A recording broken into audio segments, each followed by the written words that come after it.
Hello, everyone. This is going to be 3.5 Strong Rulers Unite China. So we are done with the Zhou dynasty. Now we are going to look at the Qin dynasty and the Han dynasty. So we are going to understand how Shi Huangdi united China and established a legalist government.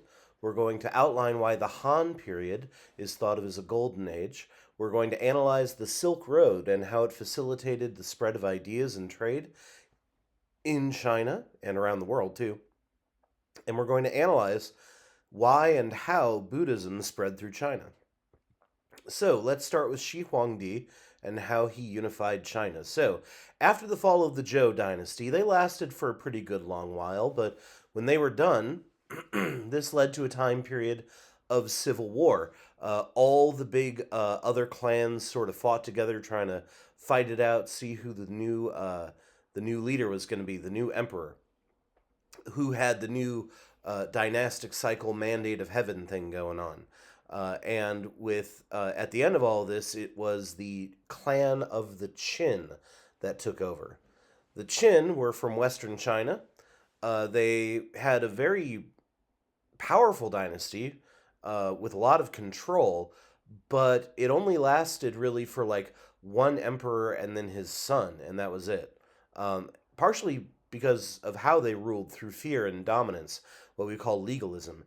It really didn't fly. So, this is the size of the Qin dynasty after the Qin took over. The Qin took over in 221 BCE, and Shi Huangdi was their emperor. That is actually the name he gave himself. Shi Huangdi literally means first emperor because he saw himself as the true first emperor of a united whole China. In fact, we call it China because the name comes from Qin, like Qin Shi Huangdi. Qin was a very powerful, brutal, and effective ruler during his time, and he set up a government that would shape future China even after his empire fell. So here he is, Qin Shi Huangdi. He was around from 259 to 210 BCE. He was from Western China, the first and one of only two emperors of the Qin dynasty.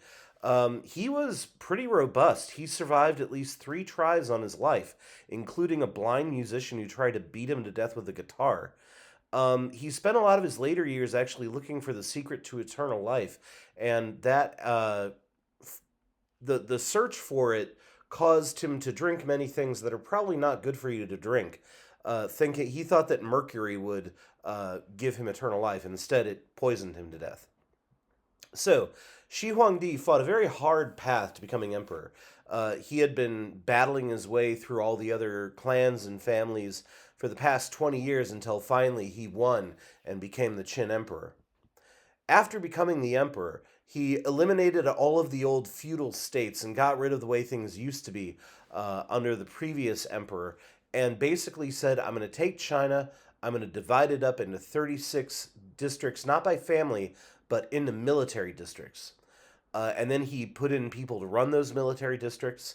And then he put spies in place to check on the people who ran these military districts. So we see that he is it's a pretty decent, if kind of sneaky and underhanded idea.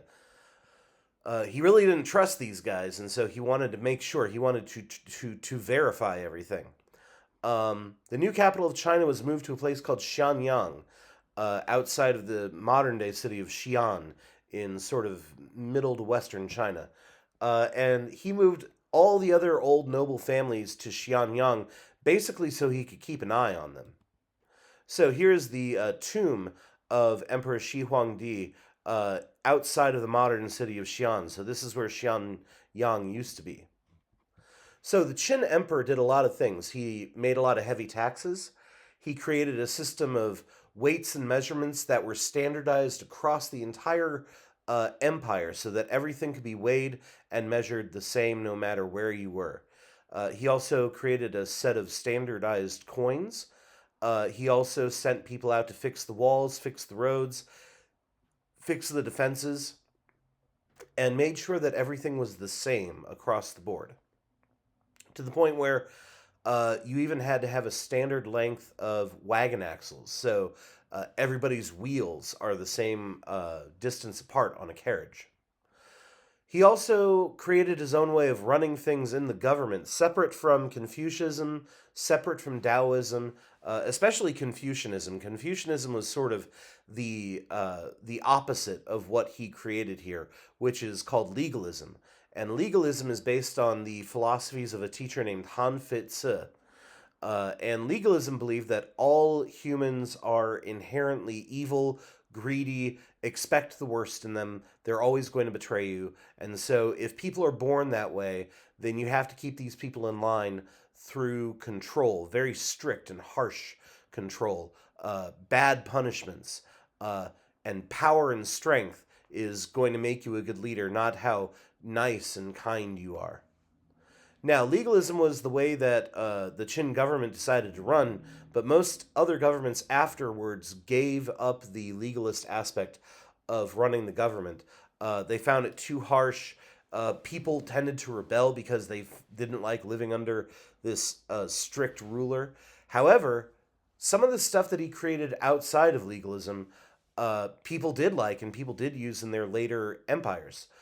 So, for instance, there are some laws that the Qin emperor started that said, if I tell you you got to go work on a government project, you got to go work on a government project no matter what, and punishing those who didn't. And so this was something that was used by later emperors. Now, Shi Huangdi did put legalism into practice. He did not just create a series of harsh laws, he also made it so that he put them into effect. He could execute people. He would torture people. He blinded a guy once just because he didn't trust him. Imprisoning people, burying them alive was something that happened occasionally. He also tended to enslave his enemies. And his government did things like burning books, especially books about Confucianism, basically because he said, these have no purpose to me. I'm not going to use them, and they go against legalism, so get rid of them, basically. So here's Han Fit-zi, the founder of legalism, and he said, if the law does not command respect, then all the ruler's actions will be endangered. If penalties are not enforced, then evil will never be conquered or surmounted. One of the most lasting legacy that Qin Shi Huangdi created was the Great Wall of China, and he started it, basically. So in the past, a lot of the older feudal states had sort of created a wall just to protect their area, their small region. Shi Huangdi said, we're going to collect all these walls that were created and string them together, basically. And so the Qin dynasty forced thousands of laborers to build this wall, which took a long time and led to the deaths of many of these workers. Some believe it's in the thousands. The wall eventually stood about 25 feet high, and there was a road running across the top. Later emperors and dynasties would rebuild the wall, and they added more stuff to the wall until finally it stretched for thousands of miles and stopped a lot of invaders from trying to invade China. But at the same time, this wall also became almost a symbol of China. So here I am on the Great Wall, and I gotta say it's pretty great. And here is a longer shot of the Great Wall. It's a big old thing. It's connected. We keep finding new parts of it that we didn't realize existed. And here is the outline of where the Great Wall of China is in China. Now, there used to be a myth, an urban legend, that you could actually see the Great Wall of China from space. And that is not true. So, eventually, Qin Shi Huangdi died. And after he died, his son took over. And his son was the last of the Qin emperors. There was a lot of anger about the strict rules, the taxes, everything that he set into place. And without a strong ruler to keep everything, going and keep everything under control, the people rose up pretty quickly. In the end, a new guy named Liu Bang defeated his opponents. He was a peasant to start with. He was not a rich man at first. Liu Bang claimed the mandate of heaven, said the gods were on his side, and he became the first emperor of the next dynasty, which is called the Han dynasty. So, by the way, when Qin Shi Huangdi died, he died, and his burial site had a bunch of terracotta warriors and horses and people buried with him. Basically, people made out of clay. And they were forgotten about after they were buried until 1974, when a farmer in a field outside of Xi'an, China, found some pieces of terracotta and called in the authorities. Each statue has a different face, and many are different sizes and heights. The generals are the tallest. There are also horses and acrobats and many others. We'll take a look at those in class. But yeah, this is also me back in 2007 with the terracotta warriors behind me there. Now, let's look at the Han Dynasty. After becoming emperor, Liu Bang took the new name Gao Tzu. Don't ask me what it means, I don't know. And he tried to reform legalism, get rid of a lot of the bad stuff legalism. He hired Confucian scholars to advise him in creating a new empire. So we see legalism moving out, Confucianism moving in. However, he did try to keep expanding the size of China. So this is something that Qin Shi Huangdi was doing, and it's also something that Gao Tzu was doing. He is expanding China's size. And the Han Empire lasted for about 400 years, from about 206 BCE until 220 in the Common Era. So here's Gao Tzu.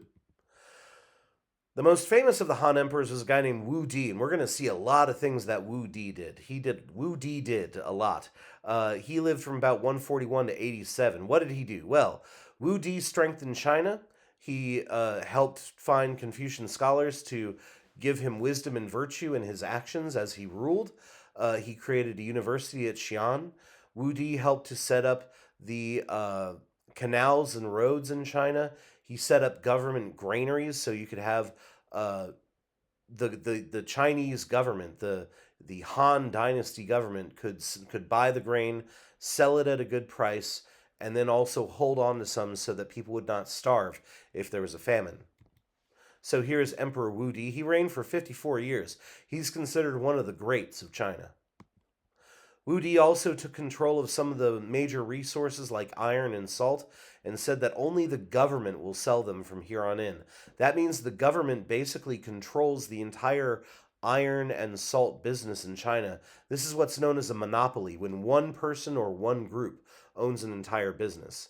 And he did this so that the government could make money off of salt and iron sales, and therefore would not have to tax the poor quite as much. Wu Di also continued the expansionism, growing out the territory. He became known as the warrior emperor because of all the fighting that he did during this time, fighting out nomads, consolidating control. The Han Empire under Wu Di stretched out to Manchuria, Korea, Tibet, Vietnam, a huge distance. We're going to see a map on the next page.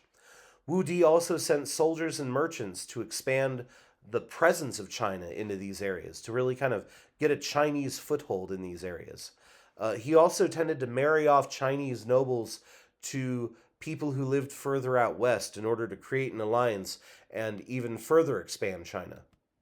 So this is the size of the Han Empire. As you can see, the empires are just getting bigger and bigger at this time, up to Korea, down to Vietnam. Now, Wu Di also opened up a lot of trade routes to Asia and Europe. And like I said, this guy did a bunch. The trade route later became known as what is called the Silk Road. The Silk Road is not one road, it's a series of roads that linked China to the Middle East and all the way to Europe. The Chinese acquired a lot of new foods, new animals, new fabrics from Western Asia and all the way to Europe. And it traded silk out to the rest of the world. We talked about in class how silk was such an important thing for the Chinese, and they were able to sort of sell it out. Nobody else had the know-how to make silk. Now, the Silk Road is, like I said, it's not one road, it's a bunch of roads, including sea passageways. So it was not just over land, but it was over sea as well. And they traveled thousands of miles all the way to the Middle East. Middle Eastern traders would trade to Europe in that situation. So here are many of the Silk Roads of the Han Dynasty. Now, the Silk Road made the Han very wealthy, but as we've seen before, stuff flows both ways, and also it's not just goods flowing back and forth, it's also ideas and philosophies. So, there are goods definitely heading out. So, China invented things like the stirrup, which made it easier to sit on a horse. Um, while they did that, other things were working their way into Chinese culture. So we see that Buddhist monks came into China on the Silk Road. Taoism traveled out of China on the Silk Road. And eventually, over a longer period of time, Islam moved into Asia on the Silk Road too, uh, as well. So the Han Empire made Confucianism the official belief of the empire, and especially of like if you wanted a job in the government, you really better know your Confucianism. It was not technically a religion, but it's a very powerful belief system. Confucian scholars basically helped run the government, and people were expected to live according to the standards of Confucius in order to keep their jobs in the Han Dynasty. So not only were they supposed to be very kind and respectful, remember the Confucianism beliefs that people are inherently good, but also they were supposed to be knowledgeable, know their history, know their music, know their poetry, know their philosophy, be a very well rounded person. Now, the Han government was run by civil servants. A civil servant is a government official who is chosen due to their talent and ability, not due to their family connections or corruption. And to make sure that they are qualified, the government set up a series of civil service exams, and the exams got harder as you got promoted up the chain.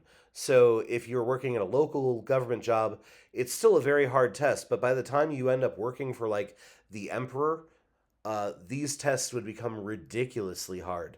And if you wanted to get into these government positions, you had to take these really difficult exams, and people would study for years, and they would learn Confucian poems and other stories and philosophies and things like that too. And then you had to take a very hard exam. Think about the ACT, except like 20 million times harder. Now, technically, anybody could take these exams, but most people could not afford to and could not afford the education that they needed to pass it successfully. Occasionally, there might be a young, very highly intelligent young boy who gets set up by a wealthy patron, or maybe his whole village would pay for him to get his education. And by the way, I said young peasant boy. Women are not allowed to take the government exam at this time. But they did this because if this young boy from your village got this job, this government job, that looked good and helped out not only the boy, but the entire village, too. Now, civil service exams of this nature lasted right up until 1912, the last dynasty of China. And even as the dynasties are changing, Confucian beliefs lasted through the civil service exams. And the idea of civil service exams and the idea of Confucianism are both still very important in China up through today. Now, eventually, oceans rise, empires fall. The Han Empire is gone. Eventually, what happened to it? The emperors of the Han could no longer control the warlords, the local military rulers. They stopped funding improvements. They were natural disasters, which you don't want in the mandate of heaven. And due to all of this, along with debts, heavy taxes, foreign invaders, the peasants revolted against the Han dynasty. And in 220, in the Common Era, warlords overthrew the last of the Han, and China broke into several kingdoms. I forget who the new emperor is. I can't remember the new dynasty. At the same time, though, we see invaders from outside of China moving across the Great Wall and moving into China. And eventually, a lot of these invaders would become absorbed into Chinese civilization, too. So the Han Dynasty united China in a bunch of ways that hadn't been seen before. So they had a huge empire, about the size of what is today the United States. The style of their government outlived their government. So Confucian based governments were a big deal in China for years after this. They were seen as an example for later dynasties. And new dynasties would come in and try to look like the Han. And the Han were really, again, like we talked about with the Guptas in India, the Han are sort of the golden age of China. So, this was a time of a lot of unity, a lot of wealth. It was also a time of great advancement in science and technology and the arts. So, we see scientists under the Han Dynasty wrote a whole bunch of books on a lot of things like chemistry, botany, zoology. Wang Chong, a famous astronomer, studied the night sky and said, you know what? Those weird lights in the sky and comets and eclipses and stuff like that, that's not the gods talking to us. That is uh, science talking to us. That is scientific measurable events. Chinese physicians, wow, that's a hard one to say, worked to try to cure diseases, and they promoted, they kind of said this goes along with Taoism, actually. You're trying to unblock your qi when you do this, what's called acupuncture, which is placing very thin needles into your skin in order to relieve pain and cure diseases. Now, they said this is also sort of opening up energy barriers in your body and things like that, too. So, this is an early Chinese guide to acupuncture, and this is what it looks like today. I've had it. It looks painful. It actually felt all right to me. It depends on who's doing it, I guess, because I'm sure if you're getting jabbed with small needles, you don't want it being done by an amateur. The Han were also very advanced technologically. So we have Kai Lun, who helped to develop paper out of wood pulp, which is basically how we do it today. We have Chinese who are good with ships. They were able to put rudders on their ships so that they could steer them more easily. We have inventions like the fishing reel, the wheelbarrow, the crossbow, the suspension bridge, and eventually all these spread out into the world. The only thing that didn't was silk until later on. So here's how you make paper in a drawing, probably on paper. The cities of the Han were also very pretty with large temples and palaces and parks. The wooden buildings did not survive, but we found them written about, and we think we might have found some archaeological evidence of where they were, at least. So, they were decorated with a lot of the stuff that the Chinese had. They had a lot of jade, a very beautiful sort of green stone. They had ivory, they had silk, all these sort of beautiful things. We've also been able to translate ancient Chinese writings like Records of the Grand Historian. This is a history book written by a man named Sima Qian that covers over 2,000 years of Chinese history. And the further back you go in their history, the more it turns into, mythology. About 100 CE, the author Ban Zhao wrote Lessons for Women, which is a handbook for behavior. It did include lessons for men, too. But he said that women should be educated, but beneath men. Sorry, again, I apologize. So here is a Han Dynasty jade, what is called a bixie, meant to keep away evil things. Lastly, let's talk about Buddhism. We already said Buddhism worked its way into China on the Silk Road. This was by about 100 in the Common Era. Mahayana Buddhism came into China. At first, it was a tough sell. The Chinese said that family is important above all else. Think of filial piety and things like that. But Buddhism said family is not the end all be all. You could break away from your family and become monks.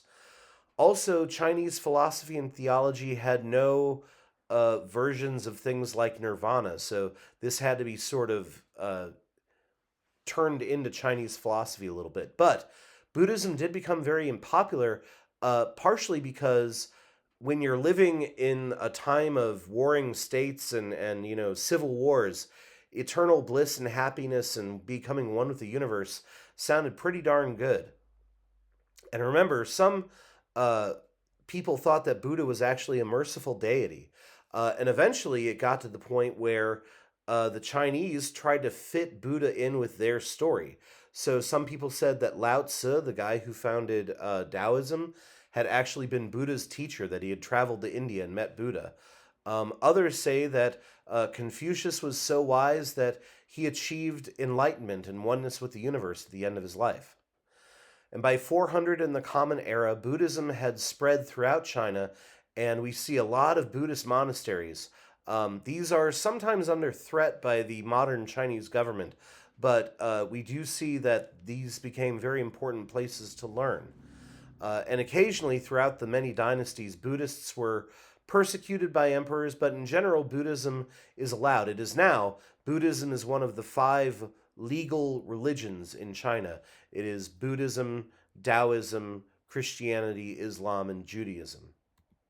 And so here is the Fengguo Buddhist temple built around 1020 in the Common Era. I got to go visit that when I was in China.